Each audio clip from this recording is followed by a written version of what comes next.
But what I do like to do is figure out what the students need. Because one of the things that I've found over the years is everyone, including myself, has to solve issues in a mix. Not only in the mix itself, but you're solving issues with your own mentality and your readiness to mix the song, right? And that readiness can be in the form of your speakers. It could be in the form of your amplifier, your wiring. It could be in the form of what instruments you're using, what analog outboard gear you're using, if you're using any. Whether or not that should be included in your setup. So we spend at least a day or so going over what you as a student in our Mix with a Master seminar, what you have and where your issues are. And generally I can listen to your work and try to determine, oh, you've got an issue with your room, with the acoustics in your room, or perhaps it's with your amplifier or with your speakers. Usually it's pretty easy to tell where your issues are. And then after that, there's also plenty of, we get into, how do you get inspired? And how do you get directed when you're working? What brings you to an idea, and where those ideas come from, How do you develop an overall arc of, an interesting song? I think these are the kinds of things that I believe are everyone's issues, including my own. The only difference between myself is I have 20 plus years experience, knowing when I'm not ready. When I'm not ready to sit down and say, mix the vocal. So I'll spend, 2 hours working on the track because I'm not ready. I don't feel ready to work on the vocal. I've trained myself to have certain, values about where I'm going to focus my energy. And I think that these are the kinds of things that we try to get to in our seminars. And these are the kind of things that I try to get to in my videos for Mix with the Masters as well. I try to spend my time figuring out how y'all can get a better sound. And that doesn't mean that it's going to sound like mine. And that's why I don't spend as much time doing demonstration time as I do listening to your work or having the group listen to your work. Because it's quite interesting that engineers, mixers in particular, don't really spend a lot of time playing their work to other people. They generally just listen to it, mix it, they think it's great, they send it to the client says, yes, I like this, fix that, change that, do a drop here, why'd you change this, I loved it the way it was, etc., etc. But I find that in our seminars, it's really valuable for y'all to hear what your colleagues in the seminar feel, because it's rare that y'all take opinions from someone else, myself included. I'm in a room, I might be with one other individual, maybe a second guy is doing tuning in the other room or whatever it is.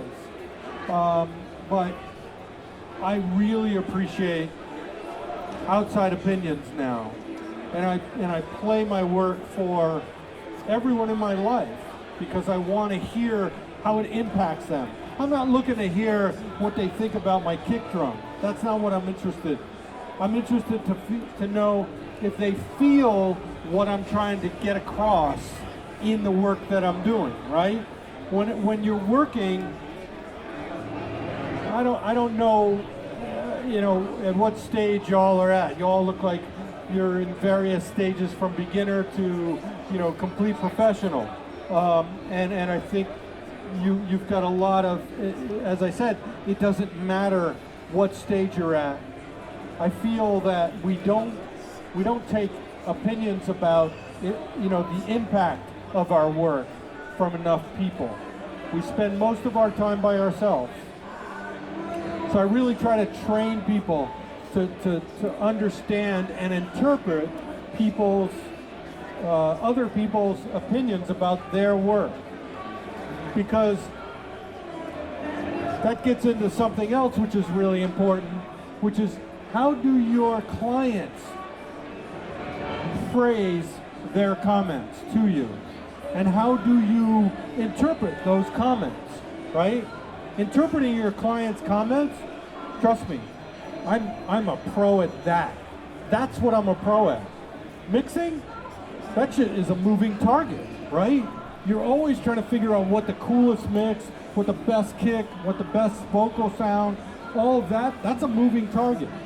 But interpreting what your client says to you about what they want or what they're feeling about your work, that's what you've got to become professional about. Because quite often, you'll get a comment that's,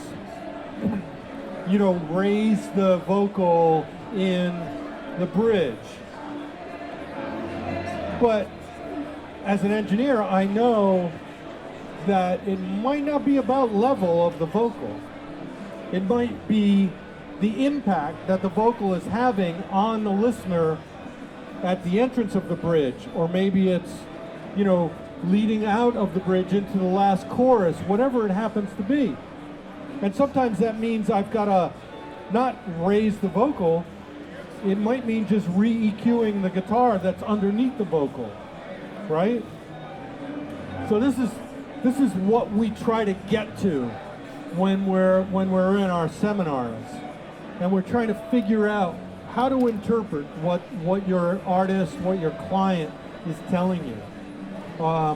Because that's really what this is about. And that's why we take our other classmates' information, and we want to hear from the classmates that you're with about your work. There's one student I remember specifically while we were at Mix with the Masters in France, and he was an older gentleman, German, great engineer. His individual tracks sounded incredible. The problem was when he put them all together, it didn't sound that interesting, right? It sounded like you could hear the guitar, but nothing was particularly interesting about his work. And I could have explained that to him, personally, individually, but really what happened was it came out in the class itself, because as he was playing his work, everyone was like, can we solo that? Oh wow, that sounds incredible. Let's listen with the whole track. Oh, okay, wait a minute, it's not having the same impact. All right, and what we discovered was he was doing his equalization, his compression, he was doing everything in solo. He wasn't really paying much attention to the track as a song, as it went from first verse, B section, chorus. He wasn't paying much attention to that. He was paying attention to what's the best guitar sound I can get, right? And that's not what we do. What we do is we mix a song.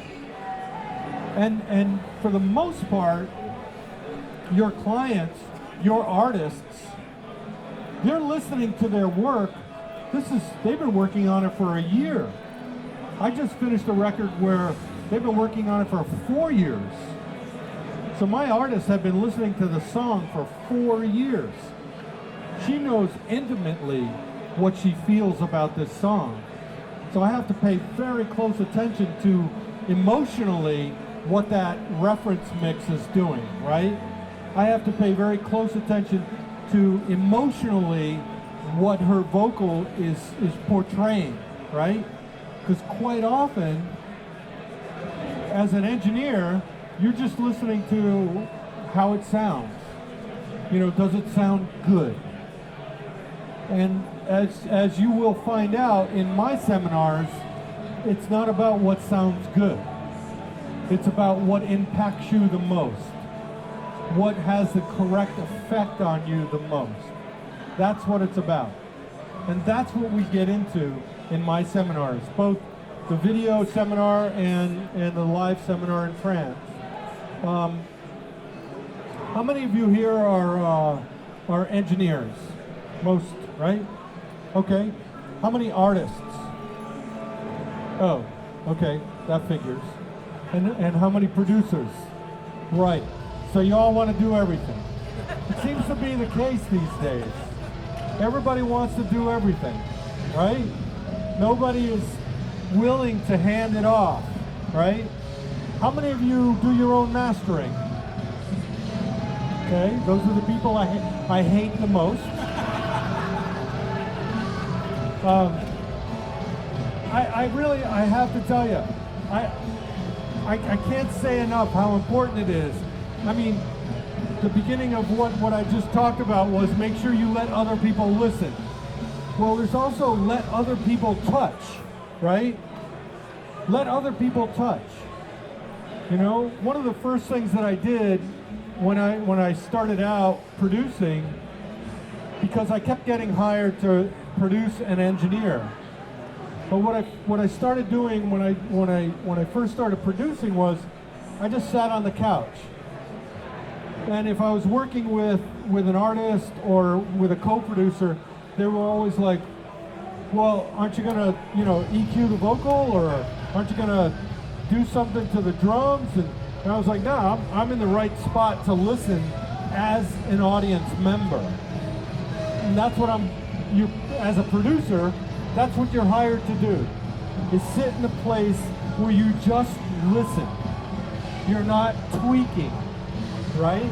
You're not sitting there deciding what frequency is missing on your kick drum. You're listening and saying, the kick drum isn't doing what it should be doing. Somebody please fix it. Because that's really what a producer is supposed to be doing. So those of you who are the producer and the mixer and the engineer are missing out on actually being the audience member, right? Because that, as a producer, is your job. You're supposed to be delivering something to an audience. Some of my biggest clients didn't know anything about recording, didn't know anything about engineering. I taught them things just so we could make our life easier. But generally, they knew their audience really well. And they could hear from across the room whether or not I was going to make an impact on that audience. And they didn't care whether or not the kick drum sounded right. They only cared about whether or not that kick drum was going to work for their audience, right? They didn't care if the bass was masking some background vocal part, because to them, that bass was going to work in the club that they were going to be playing it at. And that was the most important thing. And so I learned at a very early age as an engineer that I'm not mixing for me, I'm mixing for an audience. And technically, I'm not mixing for anybody else but that audience. Because even if my artist comes to me and says, well, this is, I always wanted this piano to be the loudest thing, or, I wanted some effect here. My opinion is always going to be not about my choice, not about my ego, not about what I think is right, but what I think is right for the song, to get the point across and what the emotion is of the song. That's what I'm working for. That's what I'm paying attention to, always. So those of you who are producing and mixing, you're removing that possibility. And then those of you who are the artist and the producer, I mean, you're just, again, you're removing that factor of making sure that there's another person in the room who is thinking about the song and its impact on an audience. If you're the artist and the producer, you're thinking about what you want as an artist, but you're never thinking about the audience. Without a producer in the room who's thinking about the audience, then you're missing an important facet to what makes successful records, right? I mean, you can think about the producers in the world, the successful producers who have also been artists, right? And there are a number of them, but there's not a big number of them. There really isn't. If you think about successful producer artists, there's a very small number. Prince, Chainsmokers, and so of course there have been bands that have co-produced with somebody else. Keith Richards was always a co-producer with somebody else, but very few, in the grand scheme of things, producers, artists, and even fewer producer, artists, engineers. Almost none of those. I mean, okay, maybe there's a couple dance guys, DJ guys, maybe, but not many people are artist, producer, and engineer and had a successful career. So those of you who raise your hand for all three of those things, think about what you're doing and think about how successful other people have been at doing it. There's not a lot. There are some, but there's not a lot. And I seriously recommend that you think about bringing other people into the room. And that's another thing that we talk about at our seminar in France, is how to collaborate. How do you best collaborate, right? Music is collaboration. Not so much anymore, of course, because everybody produces in their laptop. Everybody makes their sounds in their laptop. Very few people hire musicians. Very few people bring in more than one other person in the room. I mean, in our usual home setups, there's usually only 2 inputs, right? And then everybody else, you know, just goes in, waits their turn to go in those 2 inputs. And that's fine, and I get it. I'm just saying, try to figure out ways to collaborate. And that collaboration could be just going across the hall to the other studio and saying, can I play this? Can I get your opinion on this mix? Can I get your opinion on this guitar part? Can I get your opinion on this vocal tuning? Anything. That's collaboration. Because don't forget, that's what music has always been. From the caveman days, when somebody's beating on a log to make a drum beat, they were hoping that somebody was going to start dancing to it, right? That's music. Music is about language. It's about communication. It's about emotion. And if you're doing everything in a vacuum, you're missing a point, a very valuable and important point.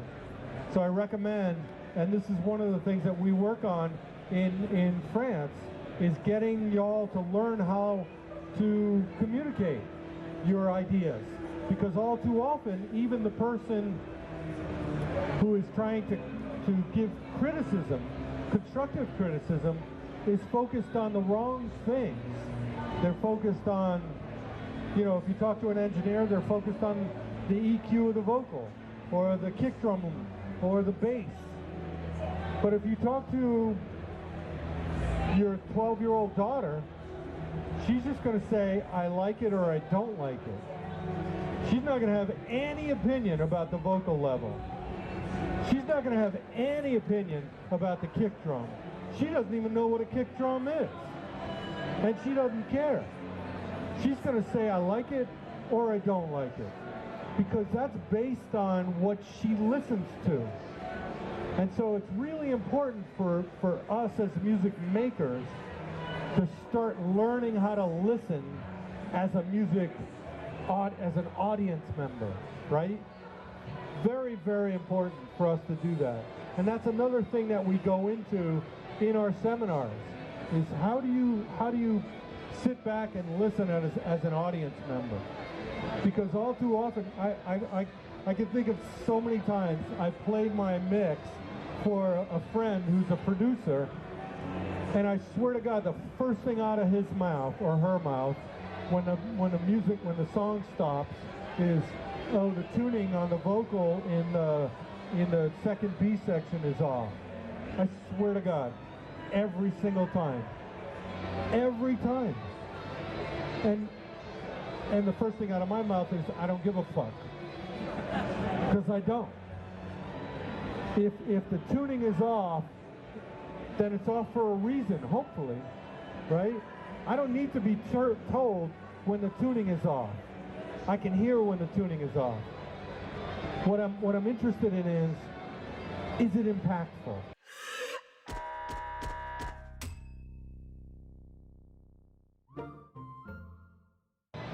How can I make him not give a shit about the tuning, right? I used to do a lot of work, and in fact still do work with Mary J. Blige. And back in the day, when Mary started, you know, we didn't tune vocals in those days. I mean, to tune vocals was a pain in the ass. You had to use a H3000 and tune it syllable by syllable. It was hell. Or you had to, you know, sample it and tune it. And we just didn't do it. And I remember so many times my colleagues who heard my mixes on Mary would say, oh, you should duck that vocal, her tuning is off. And I would say, nah, I'm not doing it. I would raise her vocal where the tuning is off. And I would duck the things, the other harmonic things that are in the song that got in the way. Because technically, if she's out of tune, it's only out of tune with something else in the song. It's not out of tune in the world, right? There's no such thing as being out of tune in the world. I mean, of course, we could say if we're basing it on a particular scale, yes. But it depends on what that scale is, right? So my way of avoiding this issue was raising her voice, was making her dominate, harmonically dominate, so that everything else was less important. And I think we had a few hits, so maybe it worked. You know? We had a lot of hits. And to this day, now Mary does tuning. I don't do it, but somebody does it. And somebody tunes her voice, and it's perfect every time. But back in the day, I was like, no, screw that. And that happened many times. There were other times where I remember, one in particular, I'm sure I mentioned this in one of my classes. You know, there was a bass player who was not very good in this band. It was a 5-person band. The bass player wasn't very good. And the band was ready to fire the bass player. You know, they were like, fire this guy. He's just not cutting it. He's our friend from college, whatever. And there was one particular part I remember where the bass player kind of flubbed. He didn't flub timing. He just chose a different timing in a turnaround, like going from the chorus to the verse, whatever it was. And the drummer played a fill that didn't match what the bass player did. And the band was like, oh, we gotta have the bass player, you know, come back and redo this and get the sound again or whatever it was. And I was like, wait a minute, hold on one sec. And I listened, and I just muted the drums for that turnaround. The bass was not out of time. It was just a different fill. It was just a different timing that he chose, right? And the drummer's fill didn't match the bass player's timing. So I just muted the drummer and let the bass player play the fill and made it loud. And the band was like, oh, okay, that works. And so a lot of what we go through at the Mix with the Master seminars is that kind of thing. Trying to figure out what right is. Because right is never going to be, for me, it's never going to be, you know, some idea of perfect tuning, perfect timing, or perfect anything. It's always going to be, what does it do to you? How does it make you feel? Does it get the point across? And in fact, that particular bass fill, we actually copied it later on as well because it made the thing work. It made the whole section work. It made it more interesting coming into the verse after the chorus. So, you'd be surprised. And again, this again goes back to who are you listening to? If you're the only one in the room, you're not listening to anybody. If you're the artist, the producer, the engineer, who are you bouncing ideas off of? You're not bouncing ideas off of anybody. You think everything you do is the shit. Which brings me to the next idea that we talk about quite a lot in our seminars, and that is your ideas are just that. They're just ideas. And they don't mean shit. There's nothing about, if you can't come up with 4 ideas without even touching the console or the computer, if you can't come up with 4, then you're not there yet, right? You're not there yet. You've got to have it in your head before you sit down to do it. So I'm always blown away when I hear stories about engineers who think, you know, this idea that they had for whatever, a delay, or the EQ on a vocal, or whatever it happens to be, is the shit. Because in my experience, it's only the shit if it gets the audience right. If the producer loves it, if the artist loves it, that's it. That's when it's the shit. Right? And if you get a hit from it, that's when it's the shit. So one of the things that I try to teach in our seminars is you better sit down and come up with 4 ideas really fast. I don't know if any of you have watched my seminars, but how many of you have watched my seminars here or anywhere? A couple, okay. And one of the things that I have is, and I made it up as a joke. In fact, I don't even know if I made it up.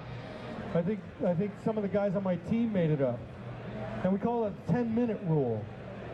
And that is, if you can't crystallize the idea in 10 minutes, then the idea is not worth it. Then the idea is something that you should spend your time later doing. And you should spend your time, you know, focusing that idea maybe in your off hours. Because like a guitar player, not that one, but like a guitar player, a great musician, and those of you who have been in this business long enough may have been lucky enough to be in a room with a truly gifted musician, vocalist, whatever the instrument, where they there's nothing between here and what comes out of the speaker. There's nothing. The truly gifted ones, it just comes out, right? That's it. Those are the really gifted ones. And that's what you all need to be. That's what we try to get you to be at the seminar. Not sitting down and putting in the plug-in that you always put in. Let me see maybe I'll try this on the guitar, or maybe I'll try that on the bass. That's not what it's about. It's about forming the whole thing before you sit down. What the patch is going to be, what the level is going to be, what the mix knob is going to be. And if you're using analog gear, which patch cables you're going to use. What are you going to set the piece of gear at? How many pieces of gear? Which pieces of gear? That whole thing needs to be in here before you sit down. Before you sit down. Which brings me to the next thing that I do when we're in our seminar is I try to teach people to hear an idea in their head, formulate how they are going to create that sound. So if you have a sound for a reverb or a sound for whatever, create it in your head, sit down, knock it out. How close did you get to it? Where did you turn when you realized it wasn't a good idea? Because that happens too, right? Sometimes you sit down and you start with an idea, and the idea is like, you can tell right away, it's like, oh, no, that's going to conflict with the vocal, or that's going to not work well with the kick drum or the bass or whatever it is. Okay, so you've got to come up with another idea, right? You've got to have, you know, if your one idea is this, you've got to have 3, you know, offshoots to that idea already worked out in your head, right? That's what it's all about. It's like playing chess. You don't know what the music is going to give back. So you've got to be spontaneous enough as it's changing or as it's showing itself, your idea, you've got to say, oh shit, no, okay, wait a minute, I got to put this first instead of that. I got to compress it more instead of less. Whatever it is, you've got to change on a dime, and that means you've got to hear it in your head first, right? That's what it's about. And that gets into another really important thing that we talk about quite a lot in the seminars, which is practice. Now, I know it's really weird to think about engineers practicing. What is practicing? Practicing is, okay, I did a mix for my buddy, you know, he paid me $100, I did a rough mix for him, and that's practice. That's not practice. It's not practice at all. Doing mixes is not practice. Mixing is not practice. Practice is the same as a guitar player. When a guitar player practices, what do? They go over scales, right? And those scales get placed in their brain and in their muscles. Same as any athlete. What does an athlete do? The athlete does the same move over and over again. That's what an athlete does. I remember in high school, my hockey coach, you know, the same, you're going to get the pass from the corner, going to do that, going to run up and get the rebound, blah, blah, blah, blah, blah, right? And you do that for an hour, over and over, right? But that's practice. Because when you're in a game and that puck comes out from the corner and you take the shot and you immediately are ready for the rebound, then you win the game, right? It's the same exact thing in mixing. If you are not practiced, your muscles, right? And in this case, muscles are your imagination, your knowledge of your equipment, your ability to manipulate and be spontaneous with those ideas, if you're not ready, you don't win the game. That's how it works. It's the same exact thing. So practice isn't sitting and mixing your buddy's song or mixing any song. Practice is looping a vocal over and over, and maybe it's just 8 bars of a vocal. Maybe it's just 8 bars of whatever, guitar. And trying this plug-in, trying that piece of gear, that piece of analog gear, whatever it is. Trying it over and over. Logging, writing notes. This plug-in sounded like this when I said it like that. This plug-in sounded like this when I said it like that. That plug-in sounds better when I move the attack time slower. But that one doesn't sound as good when I move the attack time slower. Making notes about every single thing that you've got in your toolbox.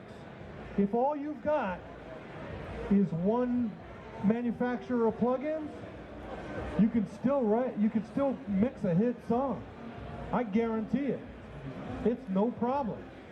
It's not about the number of plugins you have and the number of manufacturers you have, or even the gear you have. It's about your ideas. That's what these seminars are about. Figuring out a way to get you to get those ideas out of the speakers. In the same way my hockey coach made it natural and automatic for me to get the rebound, that's what we try to do in these seminars, is try to get you to a place where it's automatic. You know? Spending time practicing, logging your practice. Just like working out, logging how many miles you did that day, right? Logging what plugins did you use, what instruments did you use, saving your work, right? Creating chains of things and saving your ideas. This is all practice. Practice isn't mixing, because you better be able to mix from the back of the room, because that's what I do. I sit in the back of the room and I just have my assistant play the song over and over and over. And sometimes I'm texting, sometimes I'm even talking on the phone. But other times I'm yelling, here's a note, the first bridge, the first B section, I want a quarter note delay on the last word of the first line in both B sections. And I want that delay to be diffused, and I want it to be wide. And I want the filter on that word to be slightly different sounding than it is in the previous 4 syllables. This is the specificity that I'm listening to and creating in my head. When I used to work in a more analog way, now I'm working sort of hybrid, both analog and digital. But when I was working in a more analog way, I would form the patch exactly in my head while listening. This is what you need to get to mix. So it takes practice. You don't get to this by mixing your buddy's record. You don't get to this by mixing at all. You get to this by practicing, by knowing the sound in the same way that an athlete knows their muscles know the move, right? It's exactly the same. And this is what you need to get to make a living, to move up, to make hits. You've got to get to a place where you're not even thinking. You're just doing. You've already got the whole patch already worked out in your head, right? It's got to be in your head. It's the same way the guitar player who's an amazing talent or gifted, it's just coming out. It comes out. It's muscle memory. He's got notes on his fingers. He's not going, you know, like I do when I play. He's not trying to figure it out on the spot. The gifted musician, it just comes out. And it's the same for whether you're a mixer or you're a recordist. If you're a recordist, you better be practicing microphones. You better be practicing cables. If you're going to be a recordist, cables. Start there. Change the cable. You better be able to hear the difference between the cable. Absolutely. You should be able to hear the difference between a cable. And think about that. Just for 1 second, think about that. Right? Because some of you are musicians and you have your favorite cable. You have your favorite microphone, right? Well, as an engineer, you don't have any favorites. There's no such thing as fucking favorites. Because there's a place for a shitty mic. There's a place for a mic that doesn't do anything that anybody else would try. There's a place for that, trust me. There's a place for a microphone to be facing the wrong way. There's a place for a mic cable to be wired wrong. Trust me, there is a place for it. But if you don't have it in your head and know what that means to flip the phase on a mic cable or lift the ground or do any of that, if you don't have that sound in your head as an engineer, then you're just farting around. You're just guessing. I mean, those of us who have been around long enough to know tube gear, how many of you are here? I'm looking at old guys. Tube gear? Yeah.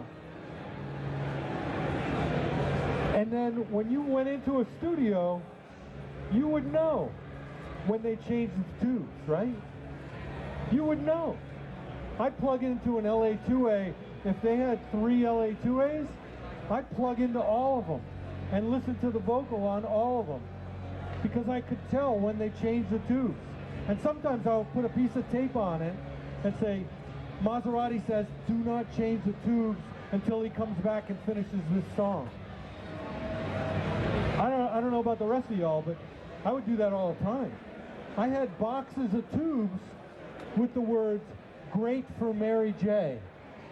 And just carried that around for the LA2A. Always. All of us had that shit. All of us. You gotta be able to hear it. Tubes for sure. You definitely should be able to hear tubes. You should be able to hear what kind of tube it is, you know, what vintage it is, how old it is, how dusty it is. Dusty. And I'm not kidding about that. Literally dust. Because it matters. Because that's how you create the sound. Now today, when I think about dust on a tube, I'm thinking about how can I create dust on a tube with a plug-in? That's what I'm thinking. Right now, as I'm talking to y'all, I'm thinking, what plug-in would I use for dust on a tube? And I've got 3 in my head right now. Does anybody else have one? Does anybody else know what I'm talking about? Does anybody know what dust on a tube sounds like? Right? You're all thinking, fuck, I don't have a clue. But you should. You should. Because that's what this is about. Because the bigger your toolbox of sounds, the faster you're grabbing them. Oh, I don't want that dust. I want this dust. I don't want that transistor. I want this one. That's what you got to be able to hear. Because really, the people who make plugins, that's what they're obsessed about. They sit there and think about that shit all day long. The engineers who make plugins, they're way into that shit. Cables? Hell yeah. You gotta be thinking about this stuff. And the only way to think about it, and the only way to know about it, is to practice. Not mixing. Mixing? is, is, is always about the end result. Practicing is about filling your toolbox with awesome shit that you can pull out anytime you want, at the drop of a hat. I made my living under stress.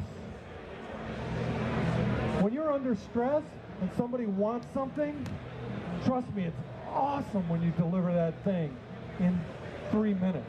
When that sound that they just said, oh, I wanted the vocal to do this in the B section, and you knock it out like that, or they say, yeah, that's close, but oh, I got an idea, and you give it to, that's the shit.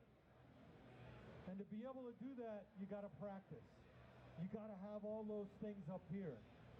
You got to have all those patches. You got to have all those chains of plugins, of analog gear, of cables, of tubes, of everything. You got to have it all ready at the drop of a hat. And that goes all the way back to what we were talking about before, which was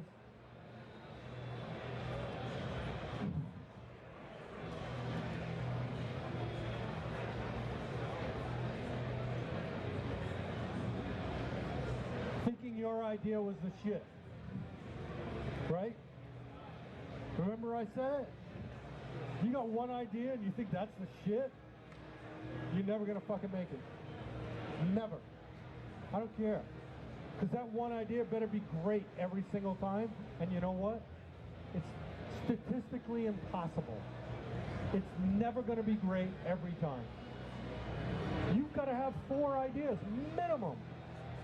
And you got to have 6 in your pocket ready to go. All the time. And you've got to be thinking about it in a way that has nothing to do with the gear. It's nothing to do with the plug-in. It's only to do with the sound that you're chasing. It's only to do with the interpretation of what your client has asked of you, right? That's what you're trying to get here. So, those of you who think you could sit in a room and be the artist, the producer, and the engineer, I don't believe it. I don't believe that's a recipe for success. I really don't.